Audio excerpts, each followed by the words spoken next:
হে everyone, কেমন আছো সবাই? আশা করছি ভালো আছো, আমিও ভালো আছি। তো আজকে একটা ব্ল্যাক নেটের শাড়ি তোমাদের সাথে ডিপ করা দেখাবো।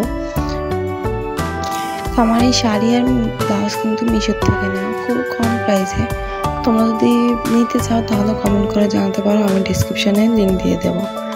চলো ভিডিওটা শুরু করি। তো এবার দেখতে পাচ্ছ আমি এই শাড়িটা কিন্তু সেরকম কোনো কাজ নেই, বাট খুবই সুন্দর একটা শাড়ি। শুধু পাড়েই কিছুটা এমব্রয়ডারি কাজ আছে, খুবই সুন্দর একটা শাড়ি। আর হালকা হালকা তোমার স্টোনের কাজ আছে। তো আমি দেখানোর চেষ্টা করছি, বাট তোমরা বুঝতে পারছো না, আমিও বুঝতে পারছি না। ঠিক আছে, তো চলো ভিডিওটা শুরু করি।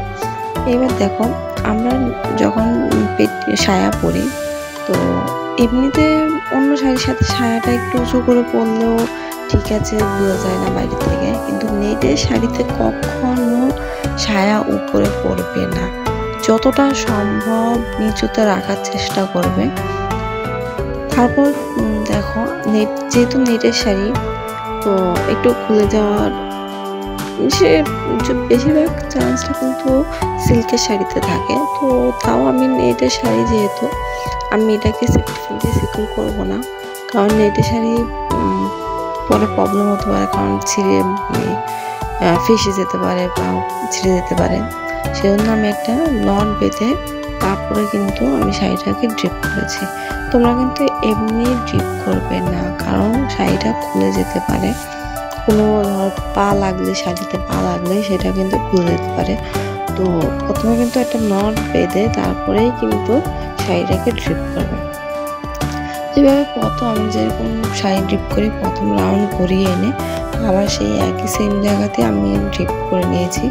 তো পিছনের দিকটাও কিন্তু খুব কেয়ারফুলি ড্রিপ করতে হবে, শাড়িতে উপরে উঠে না যায়। কারণ হচ্ছে তাহলে নিচে পেটিকোটটা দেখা যাবে, আর শাড়িটার লুকটাও কিন্তু খুব বাজে আসবে দেখ।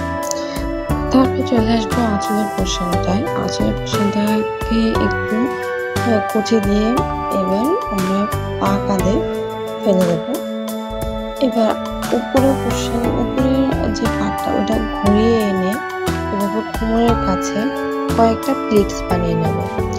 তো এইভাবে প্লিটসগুলো বানালে কি হয়, পরে না শাড়ির লুকটা খুব সুন্দর আসে, খুব ভালো লাগে দেখতে। তো চলো এভাবে কয়েকটা প্লিটস বানিয়ে একটা সেফটি পিন দিয়ে আমি সিকিউর করে নেব। আর হ্যাঁ, বেশি প্লিটস বানাবে না কিন্তু, নাহলে নিচে যে শাড়ির পাটটা উপরের দিকে উঠে আসবে, আর যখন আমরা কুচি দেব তখন কিন্তু খুব বাজে লাগবে সেই পাটটা দেখতে। তো বেশি কিন্তু প্লিটস বানাবে না, খুব কম 2-3টে বানালেই হয়ে যাবে। তারপর চলে আসলাম আমরা কুচির পোর্শনে। এভাবে ছোট ছোট প্লিটস বানিয়ে দেখতে পাচ্ছ শাড়িটা না এত সফট, মানে আমি ভাবতে পারিনি যে মিশোর থেকে এত কম দামে এত ভালো একটা শাড়ি পাওয়া যায়। যাই হোক, তো শাড়িটা খুবই সফট ছিল, এ কারণে কুচিগুলি খুব আরামসে পড়ে গেছে।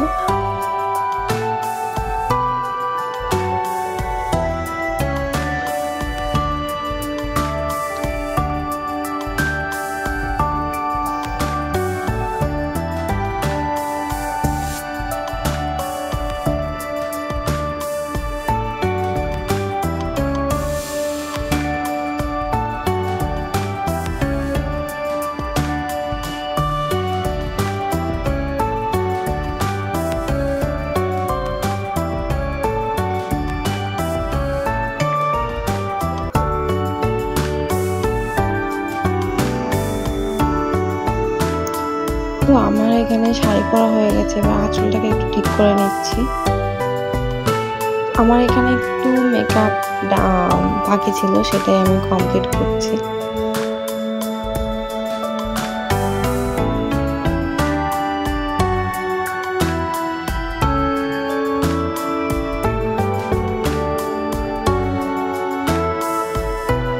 তো ভাই, আজকের লুকটা তোমাদের কেমন লাগলো অবশ্যই কিন্তু কমেন্ট করে জানাবে। ভালো লাগলে লাইক, শেয়ার অ্যান্ড চ্যানেলটাকে নতুন হলে সাবস্ক্রাইব করে দাও।